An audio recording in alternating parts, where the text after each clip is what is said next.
Hello friends, विवा food रेसिपीमध्ये आपले सगळ्यांचे मनापासून स्वागत। आता आंबे करवंदाचा सीजन आलेला आहे, तर मार्केटमध्ये कच्चे करवंद मिळालेली आहेत।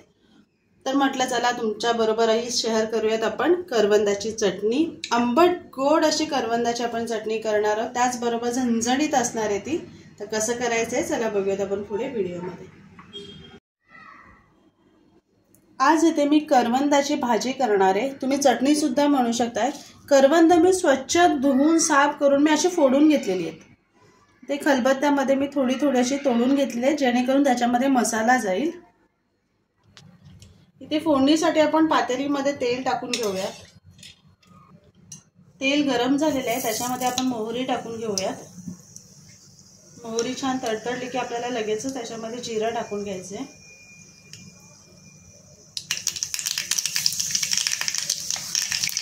बारीक ठेचून घेतलेला लसूण टाकूया। लसूण छान फ्राय झालेला आहे, आपण त्याच्यामध्ये मसाले टाकून घेऊया। इथे मी थोडी हळद टाकून घेते। इथे मी 1 चमचा मसाला घेतलेला आहे, तुम्हाला तिखट कसं हवंय त्यानुसार तुम्ही टाकून घ्या। इथे धणे पावडर आणि जिरे पावडर टाकून घेऊया। मसाले छान मिक्स करायचे आणि ह्याच्यामध्ये आपण जी करवंद बारीक चेचून घेतलेली ती टाकून घ्यायची।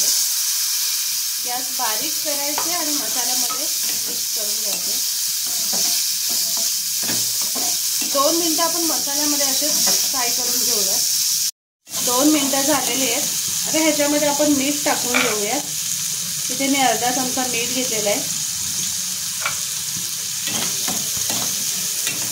आणि लगेचच आपल्याला त्याच्यामध्ये बारीक चिरून घेतलेला गूळ टाकायचा।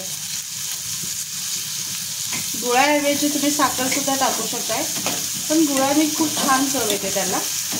आता झाकण ठेवून मी 5 मिनिटं शिजवून घेणार आहे। इथे बघा गूळ छान वितळलेला आहे आणि त्याच्यामध्ये आपली करवंद किती मस्त शिजली जात आहे।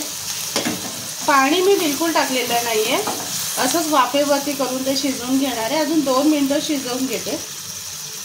इथे मस्त झणझणीत व आंबट गोड अशी आपली करवंदाची चटणी तयार झालेली आहे।